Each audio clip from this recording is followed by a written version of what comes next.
Welcome to the RV Connects podcast, an RV tips, tricks, and travel advice podcast that gives you the tools to travel further on your vacations and experience the beauty of life on the road as part-time RVers. If you're new to the show, I am Melina, and that over there is my hunky husband, Dan. Hello. And together with our teen and tween, we are the RV Canucks, a Canadian-based family of four who keep it real and help you keep the yelling to a minimum when things get tricky on the road. To a minimum, not eliminated.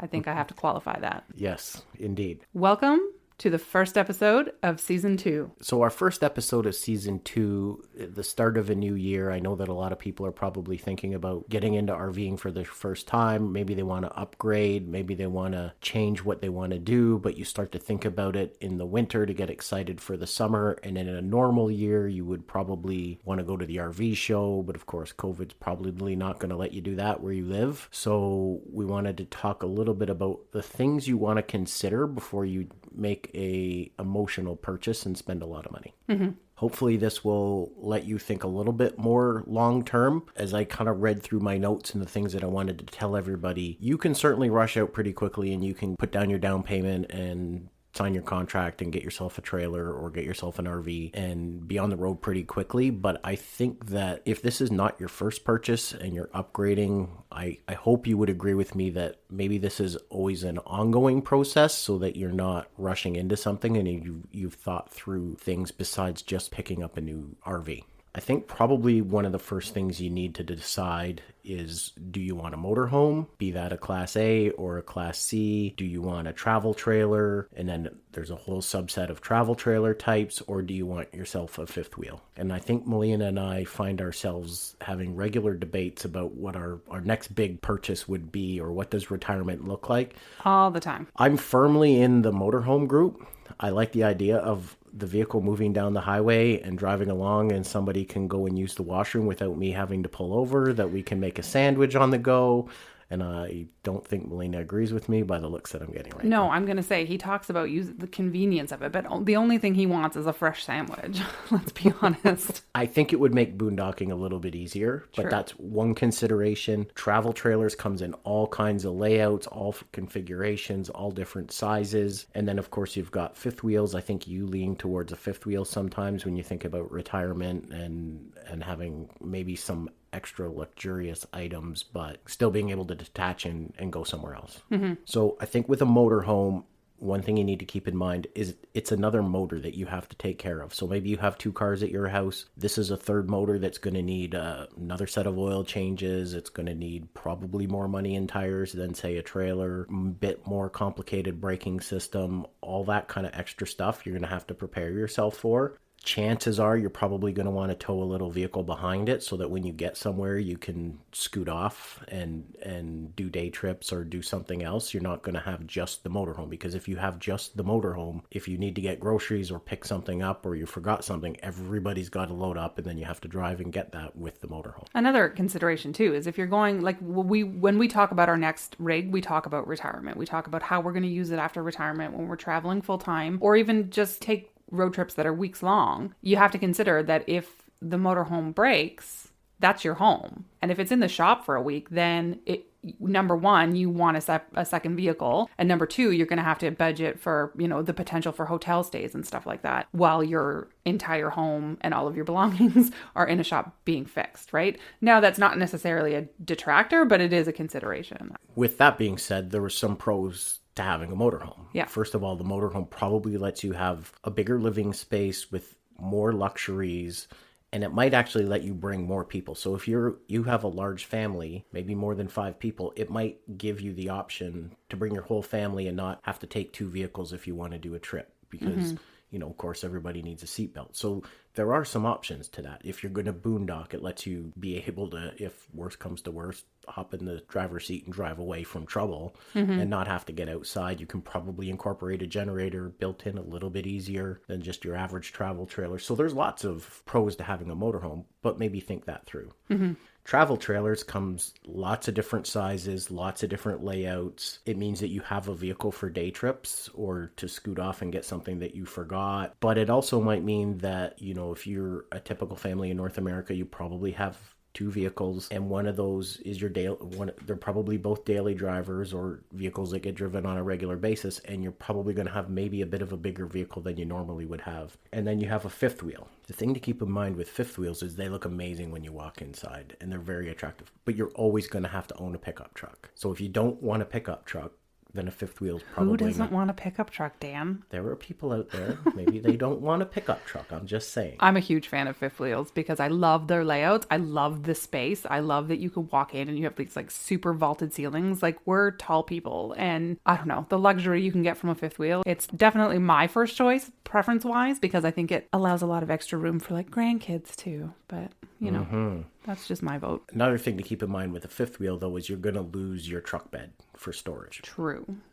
And it's a bigger hitch. So that's all gone inside the truck bed when you're towing, is you've lost the entire truck bed. Mm-hmm. And that might be okay for you. If you don't have a lot of stuff or you manage to get it all into the trailer, that's fine. But maybe it's something that just matters to you. And then, of course, you're going to have a bigger hitch that you need to store in the off season or when you get to your destination. So just things to keep in mind. Now, on a lesser note, too, stairs, right? Like if you're somebody that has a difficulty with stairs, fifth wheel's probably not going to be your top choice. If they're higher than a normal trailer, and then you've got internal stairs usually to get up to the bedroom level. So if you have mobility issues, or you're expecting that mobility issues might be in your future, maybe fifth wheel is not the right choice. And it might not be. So I think this is where I start to talk about thinking long term. The thing I think about long term is maybe what you want to consider is, if you're leaning towards a motorhome, rather than buying a motorhome, rent a motorhome. Mm-hmm. Rent a motorhome for one of your trips and go on a motorhome. Or if there's a specific type of trailer that you want to try out, maybe you can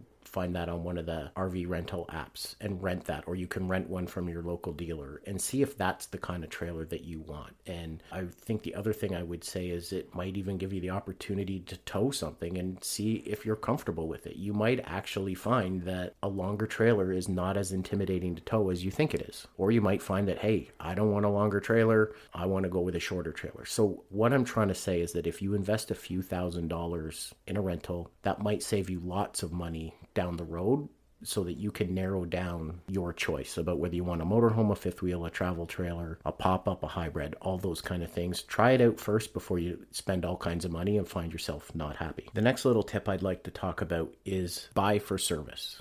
You can probably always go out there and find the trailer that you want somewhere else for cheaper.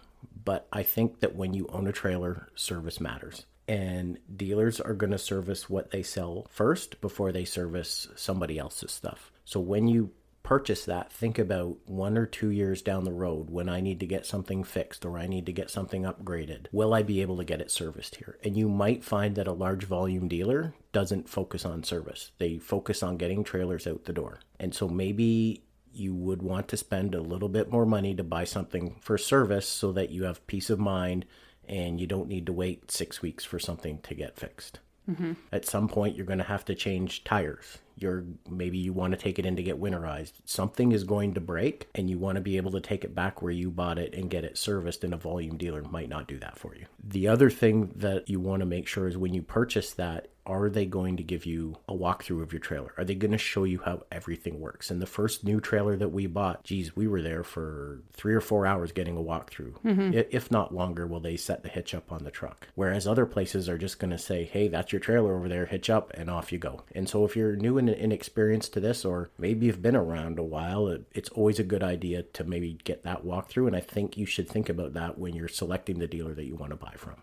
Mm-hmm. This is maybe the last thing you need to think about in your long-term plan or your medium-term plan is which comes first, the truck or the trailer, assuming that you're buying a trailer. And it's a bit of, does the chicken come first or does the egg come first? And I think I'll talk a little bit more about vehicles later on in the podcast. Before you go out and buy a new trailer, I think you probably need to give yourself a little bit of thought put into the vehicle that I have right now. Is that the vehicle that I'm going to have 4 or 5 years from now? Or do I plan on replacing that vehicle anyways in 6 months? Mm-hmm.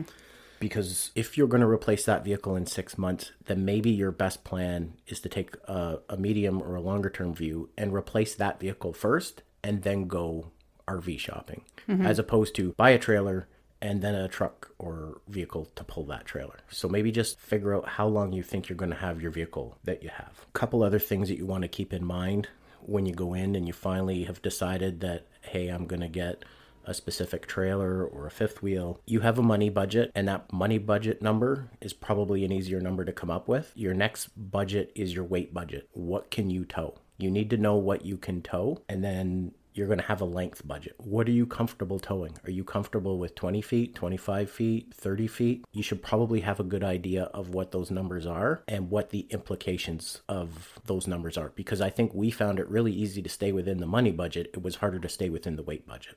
So I think probably you need to have a good idea when you show up what your number is when you get there.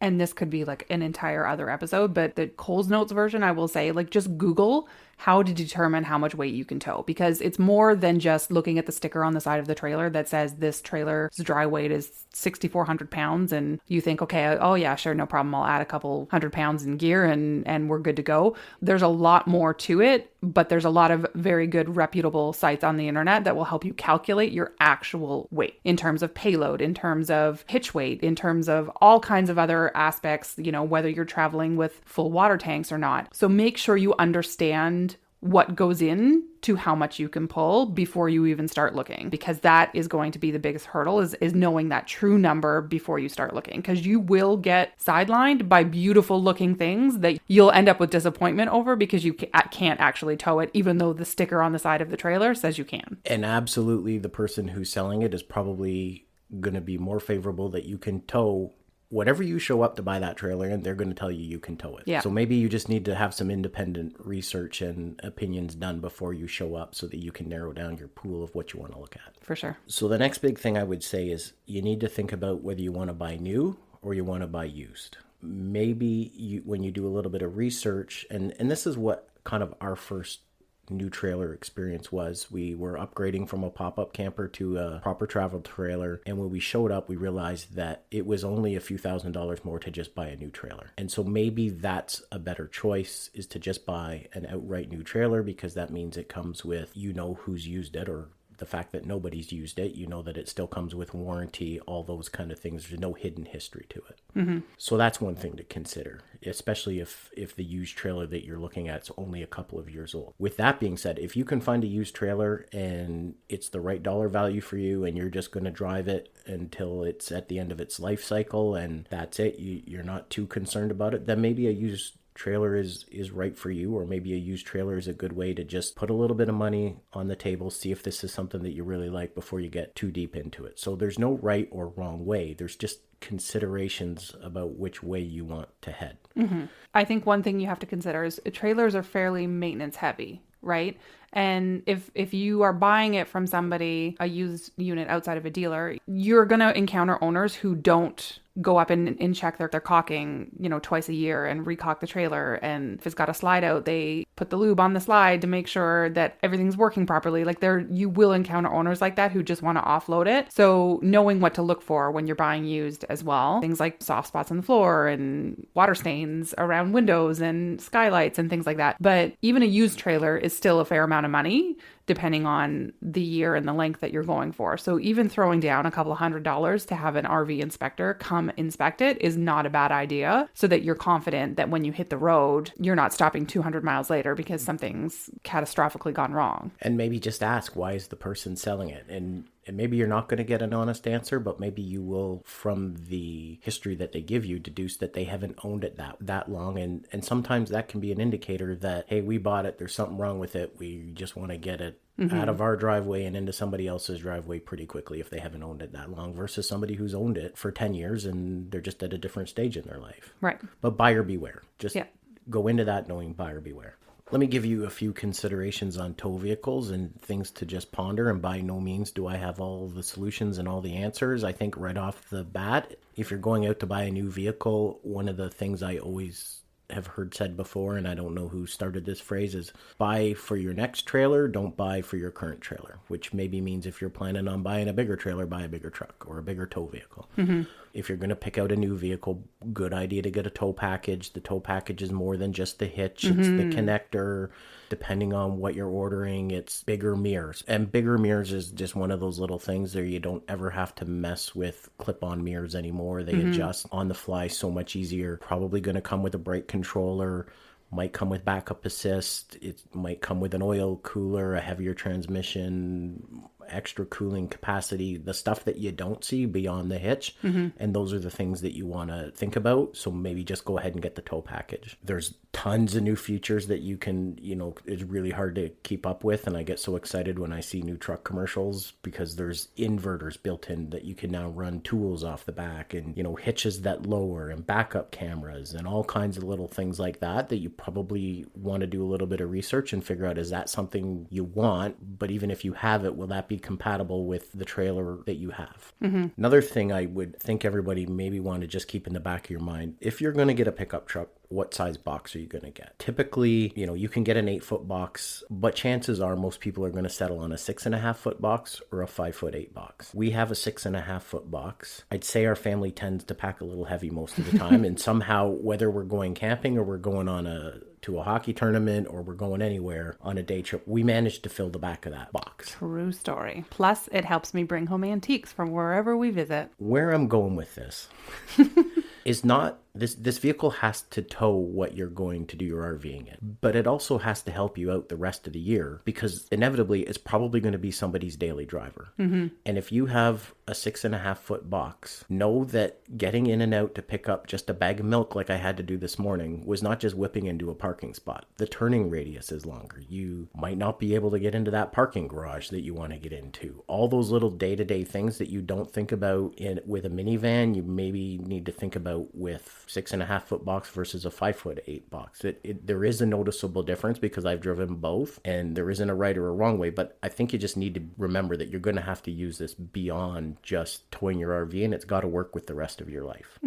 So we have 2 daily drivers in our household, and the truck is my daily driver. And then we have a smaller SUV that Dan currently drives. And Dan was away just recently, and I had to take Fiona. I can't remember if we've told this. So if I've already told this story on the podcast, I apologize. But I had to take Fiona into the city for a pre-scheduled appointment with her surgeon. Fiona has scoliosis, so we go for regular checkups. And we got to the hospital in the middle of the city, and literally it didn't occur to me until I was committed to going to the underground garage that, oh yeah, every time we come down here, I bring the SUV because it's a whole lot smaller. And I realized way too late, couldn't back up because of the length of the truck. There's that dip as you enter the garage at the bottom of the ramp. I was committed. And I can tell you there was literally an inch. There was an inch of room between the top of our truck and the roof of the parking garage the entire way. And there were sprinkler heads hanging down, and there were speed bumps inside the parking garage, and Fiona had to reach out and grab the antenna to stop it from scraping the top of the concrete. And everyone was looking at us. And I am just glad that we made it in and made it out with no problems, because it could have been a very different story. So normally speaking, I would have taken the smaller vehicle. But if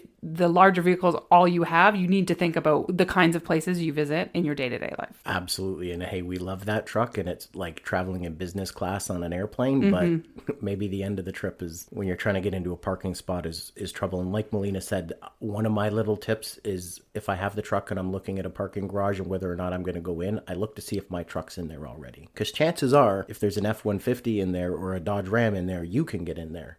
What I will tell you is I did that once and found out that it was a F-150 with a 5'8" box, not an F-150 with a 6'5" box, and I got stuck.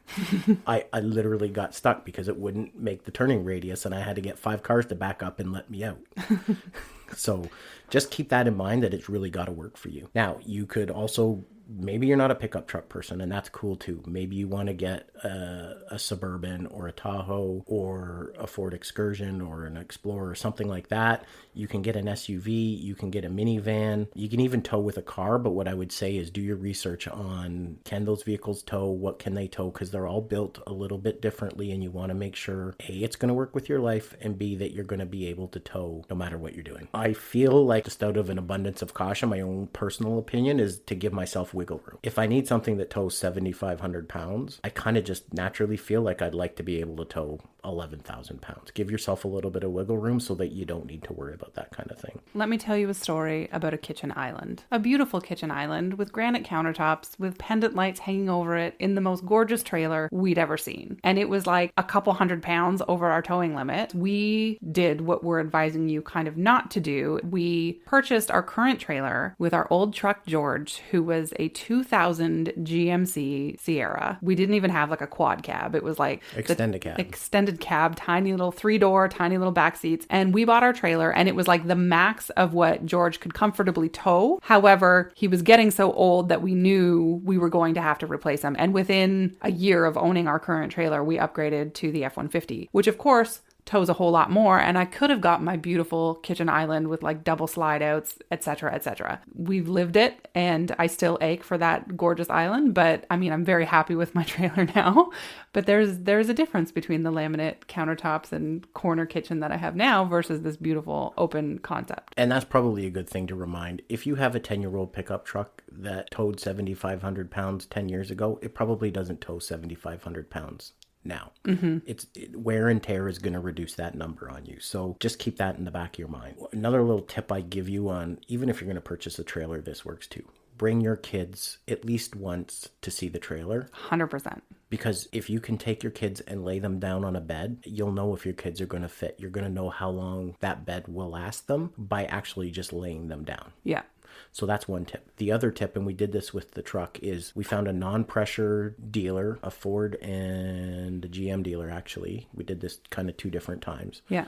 We put the girls in the back seat. We were upfront when we walked in, say we're just doing a little bit of preliminary research. We're looking at buying, but we're not going to buy today. Do you mind if we look around? And they absolutely let us out, low pressure, and we put the kids in the back seat. And that was probably one of the big determining factors was if they're comfortable in the back seat, it's going to be a lot happier in the front seat. For sure. And I mean, we have an abnormally tall family. I feel like our 12-year-old is 5'8" already, and Fiona's 5'7", and Dan's 6 feet, and I'm 5'10", and leg space is a huge consideration for us when we buy any vehicle. So maybe just bring your kids out at least once to try that out. And then when you're ready to go make your purchase, you can leave them behind at home, kind of to get the paperwork done, but at least bring your kids out and make them part of that process. So I think the last thing that you want to just think about is all the potential features. Do you want 4x4? Do you want backup cameras? Do you want built-in inverters? I have seen some trucks that have features that will let you turn on the AC in your trailer if it's properly equipped so that the AC is running 20 minutes before you show up at the campground and your trailer's nice and cooled down.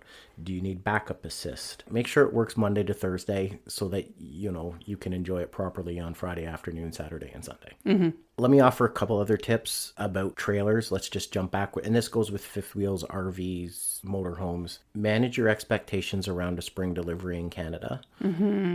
If you're in most of Canada right now, chances are there's a good chunk of snow on the ground. Nobody, the campgrounds are closed. Things are buttoned up tight. Nobody is going out there. But we all know that there's going to be that week in April or May where all of a sudden the buds come out, the flowers come up, the grass is green, and everybody wants to get out. RV dealers can only deliver so many trailers a day. And if you walk in then expecting to pick up your trailer, make a purchase, and buy your trailer and get it a week later or 4 days later, you might be disappointed. So manage your expectations around a spring delivery. And by that, I mean, think about coming in sooner in the fall or, the early winter to make that purchase. Know, though, that if you pick up your trailer in the late fall or at a time when you're not actually going to use it, the warranty's actually ticking. So you may actually pick up your trailer in September, park it, and you just lost 6 months of warranty because you haven't used it until the end of May.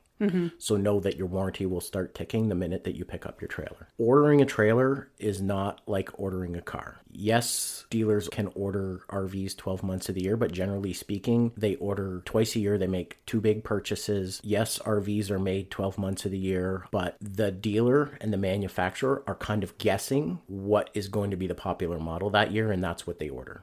So some dealers may focus on a specific type, be it fifth wheel, be it motorhomes. Some may just offer a good general selection. What I'm trying to tell you by this is shop early so that you can get what you want, so that they can try and find what you want. But know that they can't just phone somebody up, order the specific trailer that you want, and that you're going to get it a month later. They have to work with what's in the supply chain. And of course, with COVID, it's even just harder with COVID to manage the supply chain. And then, of course, that trailer still needs to be brought across the border with special drivers. So it's a little bit different than buying a car. And if this is your first new purchase of an RV, just keep that in the back of your mind. Think of it this way. Anybody who's ever shopped for a house, you have your list of like what you want in the house, but inevitably before you end up signing on the dotted line, there's stuff that you've compromised on. But that doesn't necessarily mean that you don't enjoy your house. You've compromised on certain features to get different features. And I feel like that's the way it is with RVs. I think if I were to make a list of everything I wanted in a trailer, that trailer doesn't exist because just those layouts don't happen. And I mean, we've certainly compromised on some things that we have, but I still love our trailer. So you can still be happy with compromise. Don't feel like if you don't get X, Y, or Z that the whole experience is ruined for you and you're not going to enjoy what your trailer has to offer. Exactly. And I think maybe just think about, what do you need in 2 years? What do you need in 5 years? What do you need in 7 years? Where are your kids going to be? Are your kids going to be 5 inches taller, or are your kids going to be off to college and university? Are you going to be retired, or are you maybe going to be a little busier at work? Think about all those kind of things and just keep in the back of your mind, is this going to be the right kind of purchase that's going to let me grow into it? And by that, I mean, I know that maybe it's just a touch big for the kids right now, but they're going to grow. So as they want to bring friends, we can kind of expand the family and the experience into the trailer. Or do I know I'm going to retire soon, and so maybe I don't need something, maybe I can do with something that's a little cramped for a year, but I know that we're going to downsize anyways, or we're going to be empty nesters, and you're going to contract into that unit. And it's okay to go bigger and smaller and up and down and left and right. There's no right way to do that. So that's, I think, maybe what I would just, my sage advice or my wisdom. Hopefully people think I'm wise, but that's just kind of my thoughts on that. I think there's probably a few things we wanted to talk about within travel trailers to give yourself a little bit of thought, because we know that we have your conventional travel trailer with hard sides and a tip out, but within that there's some subsets. So we have pop-up campers. Do you want to talk about the pros and cons of pop-up campers? Yeah, I mean, we started with a pop-up, but it was a tiny trailer. But at that point, we were tent campers, and that's how we camped. And so a pop-up trailer was like a luxurious step up, but we had like an 8-foot box. It was tiny. We still had the 2 kids, but they were like 2 and 5 at the time. So they were small as well. But we realized pretty quickly, we needed something that potentially had a toilet in it, because, you've heard us talk about our potty. We love our potty. And that was like one of the first things we bought for the pop-up trailer. And just the bed was not going to work for our kids. And we didn't want the hassle of having to put up and down the table every day to make another bed for one of the kids. So that being said, I loved our pop-up. I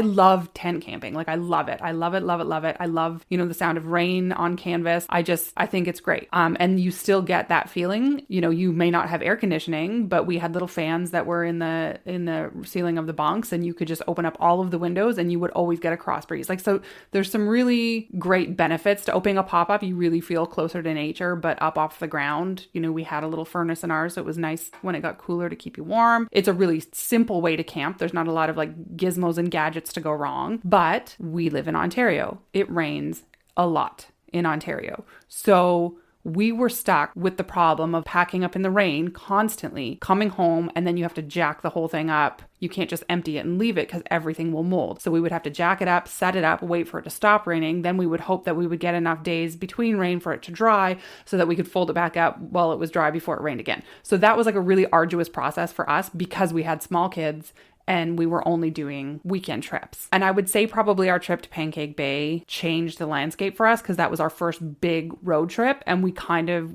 realized that that's the way we wanted to travel. We wanted to do big road trips. We realized very quickly that pop-up camping, especially if we wanted to boondock overnight because we wanted to go down the road further, wasn't going to work. So we did consider hybrids, because to a lot of people who own pop-ups, like a hybrid camper where you have a hard-sided trailer but like the beds still fold out and you've got the canvas bunks, that's kind of the next step for a lot of people, I think, who upgrade from a pop-up. But I realized what I hated about the pop-up I would still have to do with the hybrid, and that's making sure that I would have to bring in the bunks all the time if they were wet and set them out to dry. And, that's a lot of extra work that I just didn't want to deal with. But that being said, the benefit of a hybrid is that for anybody who lives in a subdivision or who has a very short driveway, you can get a lot of trailer in a hybrid because you don't have the extra length of the bunks, and you can probably park your trailer at home, reduces the fees that you're going to have to pay to store it off site. So, I mean, there are some benefits, but I think just thinking about how you want to use it is super important. But for us, going to a hard-sided, hard-top trailer was the way we wanted to go, but we knew we wanted bunks. Like, that was a big thing for us, was the bunk room. Number one, because our kids hate sleeping in the same bed together. Number two, because we knew they were both going to be giants based on their growth patterns so far. And number three, we wanted the ability to sleep 4 kids so that they could each bring a friend as they got older. And we've done that, and I think grandpas use the bunks from time to time, so you can put extra adults belts and a proper size bunk, and that worked for us. Pop-up trailers, they will fit in your driveway. You can probably get into it for not too much money, but it's probably a little bit more work getting ready and getting home and unpacking and that kind of thing. I think you nailed it with hybrids. I think what I would, even here's one of the things. If your pop-up trailer isn't too big, you might even be able to push it around. One thing, and maybe you want to comment on this, sometimes it's harder to back up a smaller trailer than it is a bigger trailer. Sometimes, all the time. I literally, okay, no, I'm going to qualify this first by saying, like, if we were to do this all over again, would we buy a pop-up? Absolutely. 100%. I would go back and I would do everything the way we did it, because I think they're a really valuable way to kind of get your foot wet into camping that's not tent camping. But that being said, if I ever had to take the kids camping without Dan, like, I literally had to find somebody to back up the trailer. And that sounds ridiculous, but like, at the touch of a wheel, the smaller your trailer is, it'll jackknife, right? Like, whereas if you've got a longer wheelbase to deal with, you can kind of course correct as you're backing up a whole lot easier, so that you still end up where you want to be. Whereas I would just touch the wheel and the thing would jackknife, and I'd have to do it again and again and again. And it would take me like 15 tries to get into the driveway or a camping site. And it was so frustrating. Like, it made the whole experience unenjoyable. Now, somebody might be listening to this going like, that's just because you can't back up. And that might be, but the mechanics of backing up, I have down. Like I've said before, I can literally parallel park our trailer right now if the need arises, our 30-foot trailer, and that's totally okay. But still, you all know we have Sally, our vintage trailer, who's only 15 feet long, and I cannot back up Sally to save my life either. So maybe it's just me, but I don't think it's just me. Right. But maybe the pop-up trailer, and I didn't really talk about this on the length budget when I talked about how long do you want your trailer to be. The shorter your trailer, the more access you have to campsites. So everything's a trade-off. So when you have a long trailer like us, we've ruled out a lot of campsites because we just can't get into them. And that means a lot of like waterfront campsites too. But maybe if you're okay with having to be a little bit more nimble with a pop-up or put a little bit of extra work in, you're going to get the better campsite that you want. There's no right or wrong way to do this. They're just things that we've learned over the years that hopefully there's one or two nuggets in there that help you make that purchase and decide what you want. But certainly wouldn't want you to be intimidated one way or the other. And that's why I tell you that sometimes backing up a longer trailer is a little bit more easier than a shorter trailer. Yeah. So there's some things that we would do differently, or things that we kind of have on our wish list, or like Melina used the analogy of buying a house, there's some must-haves and things that we would want in future purchases. I think for me, having a built-in generator would be a big thing.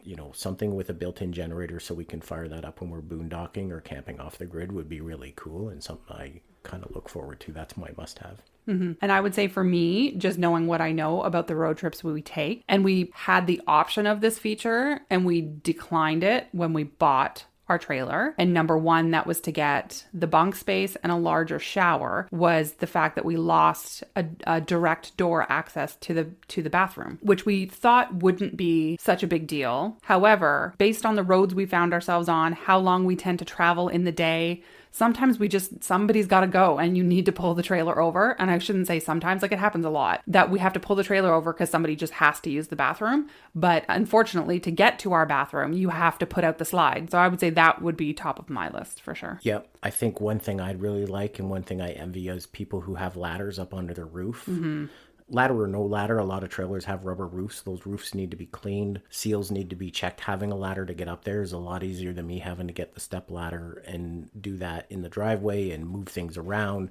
Would just be so nice to climb up there and do it while we're traveling along the road. I'm not going to lie, we've scraped the top with a few branches, and it would be nice to easily pop up there and make sure everything was okay without having to stack lawn chairs on top of picnic tables to get a good look up top. So I think a ladder is a big thing for me. And I would say for me is that we have a bunk room, and so we have 2 full-size bunks, but on the other side of the room there's like a tiny little table that folds down into a bunk, and then there's a flip down bunk that's stored up the wall. But those bunks are only like half width bunks, so you can fit an adult on it, but like turning over from side to side is a little uncomfortable. When you have a slide out in the bunk room as well, which does add weight, get full-size bunks on either side, or a couch that folds out into like another queen or a double. I mean, it's not essential, but it certainly would be nice to have, I think, for the amount of guests we have ended up entertaining.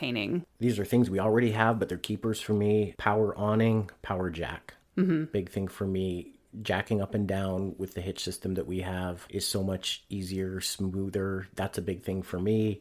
Power awning We've talked a little bit about awnings and things you should know in past episodes. I like the power awning, goes in and out. We haven't, knock on wood, had too many troubles with it, but I think that's one of the things I really like and would want on our next purchase. One thing that we have that I would definitely keep and do again is the fact that our interior ceilings are curved. And this was something like I never really thought about. Like it just felt really spacious when we bought it. But, you know, since we've purchased it and going to the RV shows and into other people's trailers and things, I definitely notice a difference when you have a flat ceiling inside versus a curved ceiling. My brother is 6'5.5" and he has stayed with us in our trailer and he can comfortably stand up in the trailer, which is like almost unheard of for some trailers. So I just love that feeling of openness we get with a travel trailer that's got a little bit of, you know, it's inches. It's not a lot of room, but it just really makes it feel a whole lot bigger. Yeah, it's a really good feature that I wasn't even aware of, and I'm certainly glad that we have it.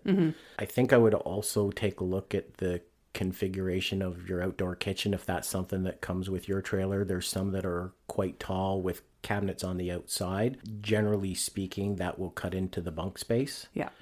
Or you might have a smaller kitchen that when you realize that you look at the trailer from the inside and the outside, that the kitchen is slid in underneath The bunks. one of the bunks. Which is what we have. Which is what we have, and it works. The stove part slides out, and you can easily get to a small fridge where you can keep condiments and drinks, which keeps kids out of the trailer and hopefully keeps some of the dirt down. What you can't do is, on our specific model, you can't slide the sink out, which makes it a little bit more awkward to try and wash your hands, especially if you're outside handling raw meat and chicken and cooking, or just want to keep your hands nice and clean.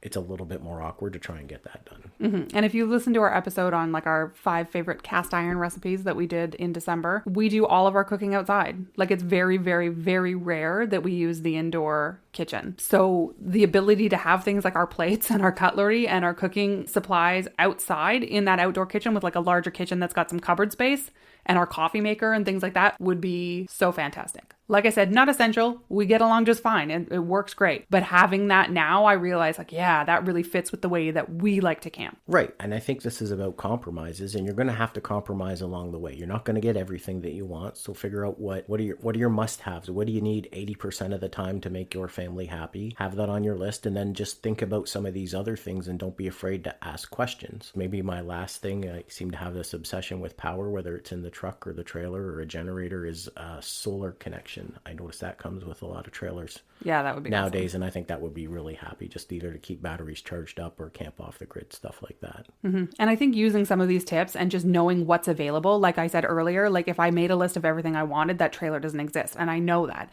And I know that you're going to see repeated floor plans and whatnot between manufacturers. And I know at a glance what's available and what's not. So knowing what you want versus what's actually a possibility before you start looking in a really competitive market, like I feel 2021 is going to be, that is going to help you narrow down your choice and be able to make a decision you're happy with faster when you see the one that you want. And I would say we haven't even touched on like vans or overlanders or anything like that. And I think that's primarily because unless you want advice about a 1980 Dodge 300 camper van that I camped in as a kid, like we don't have van experience. I think overlanders are super amazing and super cool, but it's just not something that we're familiar with. But maybe someday. Someday. Hopefully. But maybe that's another episode. Maybe a bit of a teaser. We did find this cool thing on YouTube over the holidays about the Pan American Highway that runs from Alaska to South America. We are currently planning. It's on the bucket list. Yeah. But I don't think it'll be a 2021 trip. No, definitely not. Anyways, that's just maybe a little bit of a teaser of what we've been thinking about over the holidays. So is that it? I think that's it. All right. Get your wallets out and go spend some money. All right. We'll talk to you in a few weeks. Bye-bye. Bye-bye.